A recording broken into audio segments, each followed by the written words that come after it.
the initial discussion of if we were to create our own demonstration of how to use these different softwares, what data sets would we be using? And so I got kind of curious. I know we've looked at it before, but just a little bit more curious about how to find interesting data sets, where they are, what they contain.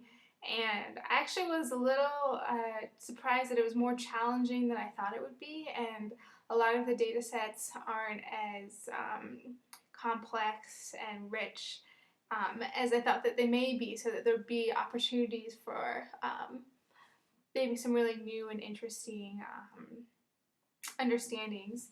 But I imagine that a lot of this has to do with, too, that there's so much stuff out there that there might be a lot of stuff that I actually haven't discovered. But the first thing that I came across that I thought was interesting was thinking about some of the data that we have here in Boulder about Boulder.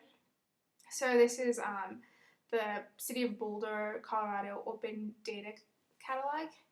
It's at bouldercolorado.gov/open-data/ for me, search $P=3. So it says the purpose of Boulder Open Data Catalog is to increase public access to high-value, machine-readable data sets generated by the City of Boulder. We invite you to actively participate in shaping the future of Boulder's Open Data Catalog by contacting us to suggest additional data sets or building and submitting applications with the available data. So I thought that was somewhat interesting. And then here's kind of where that goes to a larger scale, where this is the federal government and data sets that are provided through them. And here you can see some of the kinds of data that they have in the formats, which is mostly HTML and a couple KMLs. But there's the multi-beam barometric database, solar indices, Mount Spur images, and then other images. Another place that I found was the Mine application, which I guess is interested in understanding some of these data sets, but they also provide some of the raw data sets. And so for my project, this is where I found my data set, the World Health Organization. Some of the data that they provided there in CSV files, I think, is interesting and useful. Here you can also see they have gene expression, microbiome, and some baseball data. This one was also actually pretty useful, and I think there's a lot here, and so there's a lot to explore. It's the statussci.org/datasets.html. And so they have all of these. They have the Kaggle competition, and then they have teaching textbooks, larger or less processed, and then some raw data from just many different sources. So I think this could be an interesting place.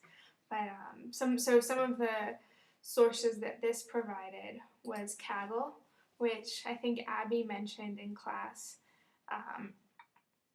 that allows you to compete and look at. And so they provide data sets that you need to make sense of. And so it seems like an interesting way, if you're interested in engaging with data, to go about it. Here is something that seemed like other things that I discovered, where it's some interesting data sets, but it seems really limited, and so not really sure if that's exactly what you'd be wanting to look at. But there's a lot of things like this out there. So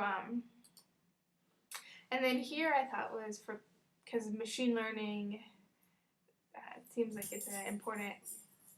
It has some interesting connections to big data, and so here is one of the data sets they have, which is the YouTube multi-view video games data set. And it says here it contains about 120,000 instances. So here's a much larger data set and kind of interesting type of information there. So I got that from the machine learning repository, which you can see here. And so two other things is from the Cornell Medical College, some of the data sets they had, and from this lib.stat.cnu.edu, sort of mixed on exactly the kind of data that they provide, but it allows you to search, and they do have a lot of information here. Just some of them are in these like Egyptian skull development story, which maybe isn't as interesting for someone who just wants to be working with raw data. All right, thanks.